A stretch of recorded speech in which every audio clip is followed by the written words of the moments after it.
الحمدللہ والصلاة والسلام علی رسول اللہ۔ کیا مسائل کے حل کے لیے نماز میں تاخیر جائز ہے؟ سوال کیا گیا ہے، مسائل حل کرنے کے لیے نماز میں تاخیر کا کیا حکم ہے؟ الجواب بعون اللہ سبحانہ و تعالی۔ اگر کوئی مسلمان دو افراد یا دو گروہوں کے مابین صلح کروانے کے لیے جائے اور نماز کا وقت ہو جائے اور اسے اندیشہ ہو کہ اگر مجمع بکھر گیا تو پھر صلح ممکن نہیں ہوگی، تو ایسی صورتحال میں پہلی جماعت سے نماز مؤخر کرنے میں کوئی حرج نہیں ہے، لہٰذا وہ بعد میں نماز با جماعت ادا کرے، یا اگر جماعت نہ بھی ملے تو اکیلے ہی نماز ادا کر لے۔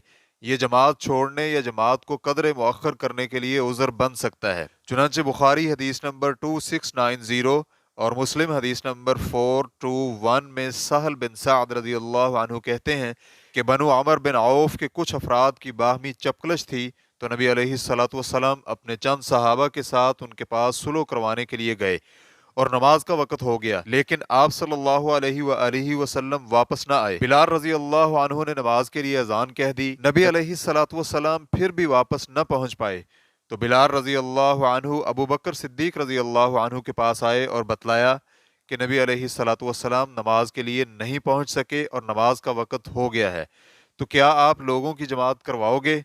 تو انہوں نے کہا، اگر تم کہتے ہو تو میں پڑھا دیتا ہوں۔ تو اس پر بلال رضی اللہ عنہ نے اقامت کہی اور ابو بکر رضی اللہ عنہ نے جماعت کروائی، اور اگر نماز کو آئندہ نماز یعنی ظہر کو عصر کے ساتھ یا مغرب کو عشاء کے ساتھ ادا کرنے کی ضرورت محسوس ہو تو بھی اس کی اجازت ہے، اس میں کوئی حرج نہیں ہے، دونوں نمازیں جمع کی جا سکتی ہیں۔ احادیث عذر کی صورت میں دو نمازوں کو حالت اقامت اور بغیر سفر کے بھی جمع کر کے ادا کرنے کی اجازت دیتی ہیں۔ ابن رجب الحنبلی رحمہ اللہ کہتے ہیں، امام احمد رحمہ اللہ نے صراحت کے ساتھ کام کی وجہ سے دو نمازوں کو جمع کرنے کی اجازت دی ہے، اور ابن سیرین رحمہ اللہ کہتے ہیں، ضرورت اور کام کی وجہ سے دو نمازوں کو جمع کرنے میں کوئی حرج نہیں ہے، البتہ اسے عادت نہیں بنایا جا سکتا۔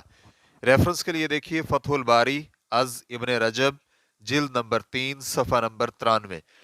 لیکن ایک نماز کو مؤخر کر کے ایسی نماز کے ساتھ ادا کرنا جس کے ساتھ جمع کر کے ادا کرنا جائز نہ ہو، مثلا عصر کو مغرب کے ساتھ جمع کرنا اور فجر کو ظہر کے ساتھ جمع کرنا، تو ایسا عمل درست نہیں ہے، بلکہ واجب یہی ہے کہ نماز کو اس کے وقت میں ہی ادا کیا جائے۔ چنانچہ وہ مسجد کی نماز با جماعت لوگوں میں صلح کی غرض سے چھوڑ دے اور پھر جن کی صلح کروا رہا ہے ان کے ساتھ با جماعت نماز ادا کر لے، تاکہ لوگوں کے بکھرنے سے پہلے صلح بھی ہو جائے اور نماز بھی با جماعت ادا ہو جائے۔